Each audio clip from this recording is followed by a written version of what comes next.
vraiment ñu leen di gërëm yëpp population bi fi teew di leen sant leen gërëm di tàmbalee n'est-ce pas gërëm bi si seen délégué de quartier bi nga xam ne mooy n'est-ce pas sama papa Badiane donc maa ngi nii donc léegi dañuy tàmbali waxtaan bi nag nii lay demee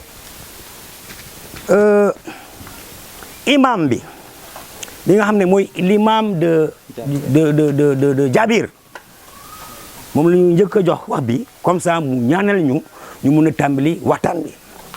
biñ ci jógee ñu jox kaddu bi président cellule bu CGM bi nga xam ne mooy bu Jabir muy Pape Souleymane Diédhiou parce que mooy ñu représenté fii Jabir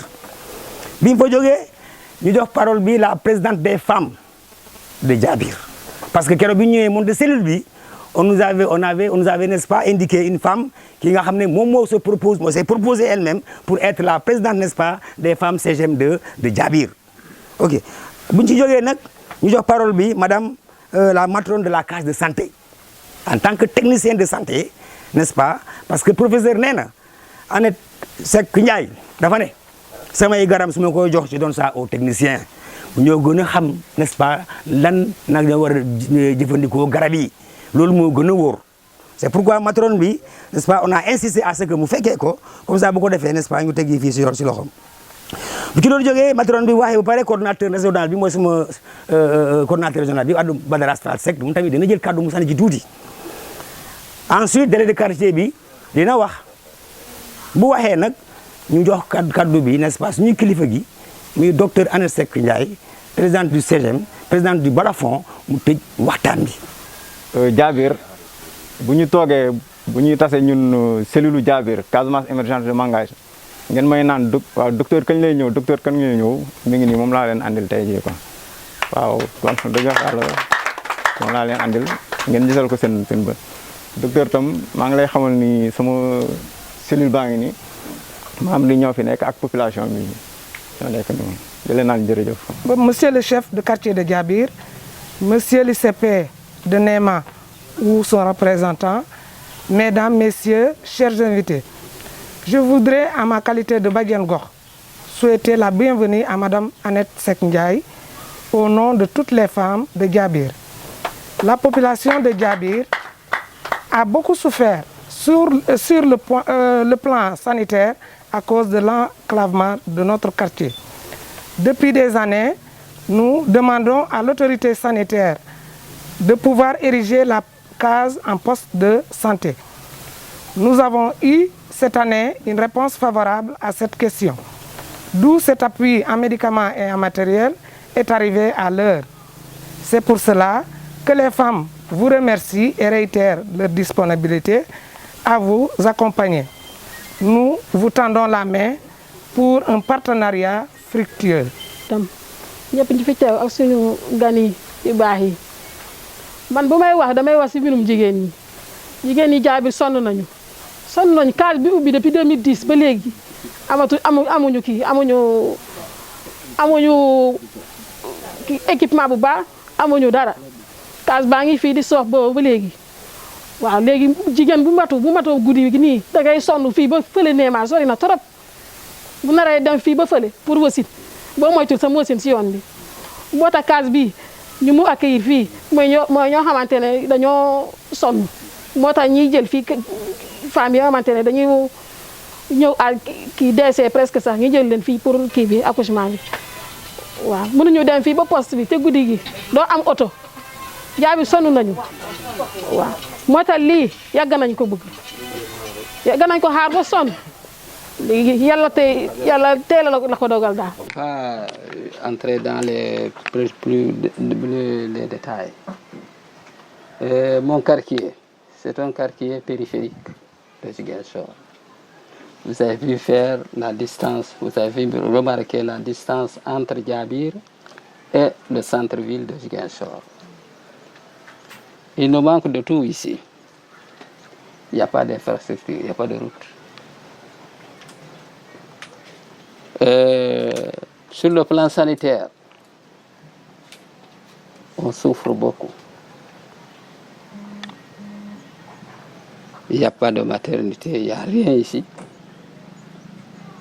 Les femmes, pour accoucher, c'est des problèmes. Si c'est la nuit, même avoir un taxi qui va amener le malade au centre-ville, c'est des problèmes. Des fois, on te demande 10 000 francs pour évacuer ton malade. Parce que tu vas encore marcher la nuit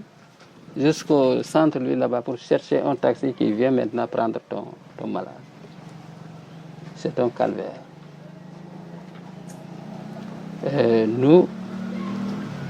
Nous cherchons des gens, vraiment des gens de bonne faisance, qui peuvent nous aider. Qui peuvent nous aider. Parce que le quartier souffre. Il manque de tout ici. Dire une bonne fois en Wolof, c'est bon? Pour tout le monde? Ok. Auzu billahi mina shaytan rajim. Bismillahi rahmani rahim. Assalamu alaikum wa rahmatullahi wa barakatuh.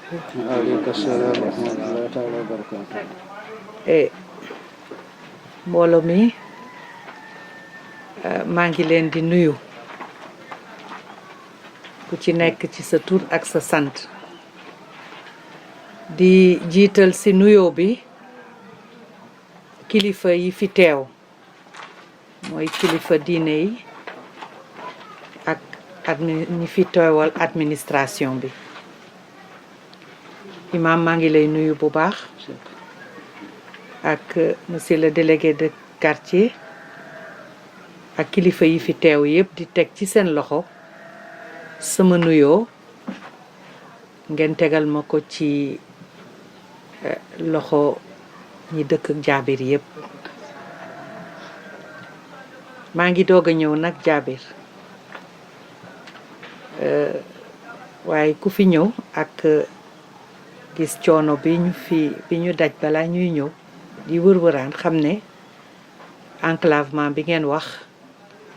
dëgg la te ñu ngi nekk dans une grande ville qui est Ziguinchor waaye man loolu indiwuma fi te su ma ci bëggoon a wax tey mu mel ni damay def propagande te loolu yëpp indiwuma dinaa xool naa nag mais lépp li nga xam ne mooy sama domaine dinaa ci wax li nga xam ne ça me dépasse danaa jël loolu yëpp ëmb ko dem waxal leen ko fi ñu ko war a waxee ni ñu ko présenté man docteur Annette Seck laa tudd Annette Seck madame Ndiaye pharmacienne la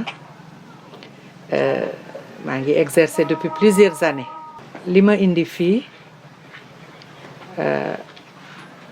xëy na indi sama doole ci kaw li ñu ma dénk ak li ma am boole ko ñëw indi sama ndimbal awma nag prétention régler tous les problèmes mais am naa sama bët te fas yéene naa lu ma gis itam te ma mën cee wax walla mën cee dox ma fas yéene ci farlu bu baax maa ngi leen di féliciter nag bu baax parce que ni ma koy waxee wérgu yaram mooy nit ki soo amul wérgu yaram rekk nga jaaxle te fi nga xam ne moom la nit ñi di fajoo am na nu mu war a mel dëgg la tey Jaabir dafa bokk ci commune bi donc en général fi mu toll nii pour nombre de population bi yeggee rek dafay nekk poste de santé waaye loolu du man maa koy doxal moo tax tey malheureusement bu fekkoon ne teel naa ko yëg dinaa woo le médecin chef de district et le médecin chef de région parce que normalement booy ñëw ci structure communautaire bu mel nii di am loo fii def da ngay jaar quand même yëgal ko les autorités bu ko defee ñu mën a aussi am sensibilité ci li ngay dox waruñu ko def ci seen gannaaw donc j'espère que bu ma fi jógee dinaa mën a woo le médecin chef de région wala le médecin chef de district waxtaan ak moom ci mbiru Jaabir waaye nag ndimbal bi ñaan naa yàlla bu mu yem fii ndimbal bi nag maa ngi ko jëlee ci ñaari pàcc benn bi li ñu ma dénk muy service public 2012 ba tey man maa yore li ñuy wooyee pharmacie nationale d'approvisionnement ñuy toppatoo lépp li nga xam ne mooy approvisionnement hôpitaux yi centre de santé yi poste de santé yi ci garab ñu am nag 11 cellules 11 structures am nañu fii Ziguinchor ñëpp xam nañ ko Kolda Tambacounda rek ñu ngi ci presque réew mi yëpp ñu ngi waaj Sédhiou di waaj Kaffrine aussi mu des Kédougou kon xam nañu bu baax te je connais très bien la situation sanitaire du pays ma di leen massawu bu baax massawu ci situation bi ñu nekk mais massawu aussi ci li ñuy wooyee accès équitable aux soins de santé parce que lii mooy accès équitable aux soins de santé maanaam képp nit ki fépp foo war a nekk fépp foo nekk rek war nga mën a jot ci jumtukaayu santé mën a faju boo feebaree mën a am accès à la prévention ci fi nga nekk ci sa gox fi nga nekk fa nga installé te normalement ci loolu la gouvernement bi di liggéey pour ñu fexe ba nga xam ne fracture boobu bu mu am li ngeen di wax ni bëgg a dem ci poste de santé bi te mënu leen fa dem loolu ay difficultés yoo xam ne la ci suñu devoir la ñun état bi ñu war ko saafara mais du loolu rek moo ma indi nee naa ko ñaari pàcc ñoo ma indi ñaari pàcc beneen bi mooy association bi nga xam ne moom laa tëral association boobu moom laa tuddee Balafon ku nekk xam nga Balafon image boo xam ne la c'est une image de solidarité maanaam bu ngeen gisee buum yi nga xam ne ñooy boole balafon bi di tax ñu am balafon mooy bi nga xam ne moo gën a tuuti ba bu gën a mag loolu soo xoolee balafon rek di nga xam ne téye booloo mooy doole solidarité boobu moom lay dox di ko dox nag un peu partout waaye di ko gën a dox ci Casamance mi nga xam ne mooy suma cosaan ndax sama waajur bu góor bi ñu tuddee université bi xëy na am na ñu ko xam am na ñu ko xamatul waaye nag xam nañ ko ci Casamance fii la juddoo mu juddoo fii ci Inor ñu ngi dëkk fii ci biir Santhiaba waaye moom mu ngi dëkk ci Inor ñu denc ko Marsassoum ci département de Sédhiou mu xeex fi itam lu bare ci mbiru politique ba yàlla defee nag ma nekk ci santé bi gis li nga xam ne nit ñaa ngi koy daj ma ne man itam kat naa góorgóorlu lu ma mën ma dugal ci sama loxo case bi nag mënuma wax ndax bu fekkee ne am ngeen écho favorable man dinaa ko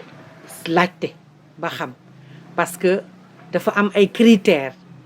yi nga xam ne moom la environnement bi war a remplir pour mu nekk poste de santé mais li ma gis ci infrastructure bi xam naa ne li war a manquer pour mu doon poste de santé vraiment barewul parce que dem naa fu nekk gis naa ay case de santé te xam naa ne c'est une grande chance partenaires yi ngeen partenariat bi ngeen am ba mën a am case de santé bu mel ni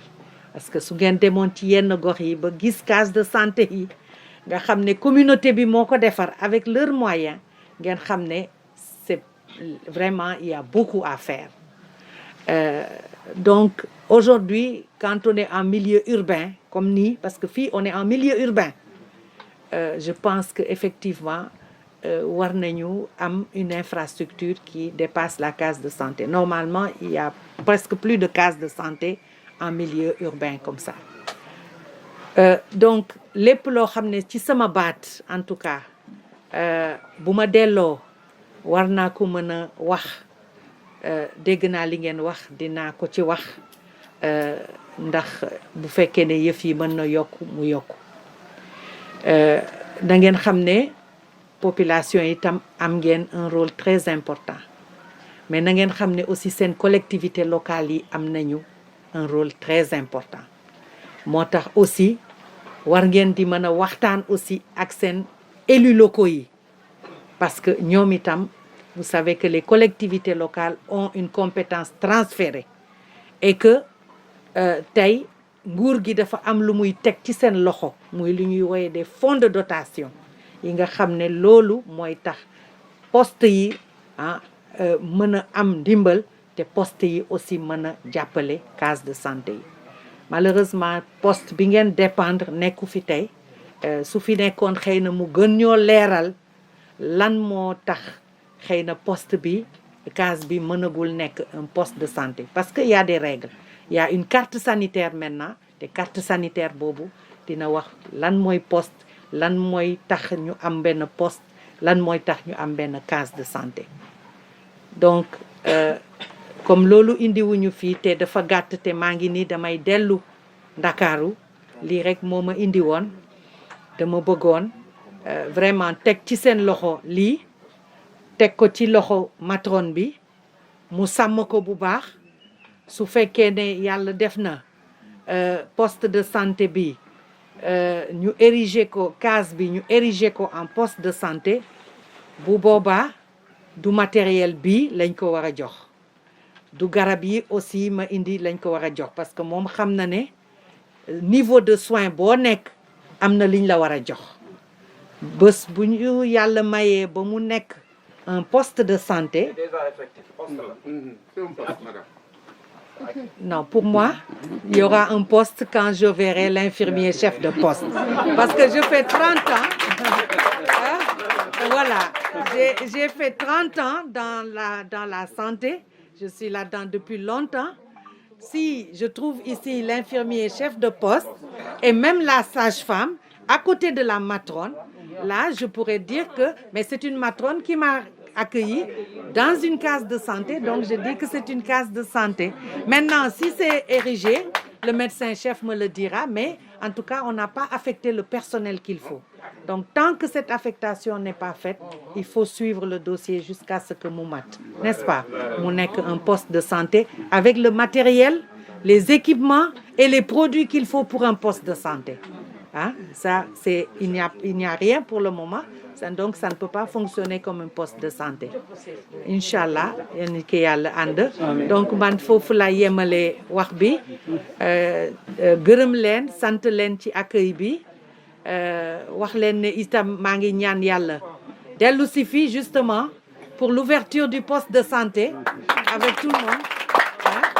Voilà, que ñu mën fi ñëw ñun ñëpp. Fête si ko parce que ce sera une grande fête. Ngeen encourager aussi seen matrone parce que elle travaille c'est vrai dans des conditions difficiles. Matrone yi vraiment machallah bàjjenu gox yi aussi maa ngi leen di nuyu parce que ñoom itam ñu ngi def liggéey boo xam ne extraordinaire ci communauté bi ñoom ñoo ñu jàppale bu baax ci communauté bi. Vraiment li ngeen di laaj c'est une demande tout à fait légitime. Tout à fait légitime. Donc ku ci nekk ci ñun fi nga tollu ak fa nga nekk war nga cee mën a wax ba mu mat. Vraiment maa ngi leen di gërëm di leen sant di gërëm kilifa yi fi teew di ñaan yàlla may ñu ba nga xam ne lépp luy seen mbébét yàlla def ko. Camionnette nag wax dëgg yàlla mënuma ko diggee. awma njëgu camionnette mais maa ngi ñaan yàlla ngeen nekk poste parce que su ngeen nekkee poste di ngeen am ambulance et c'est ça c'est le rôle de l'État ngeen am poste de santé am ambulance am jumtukaay yëpp ni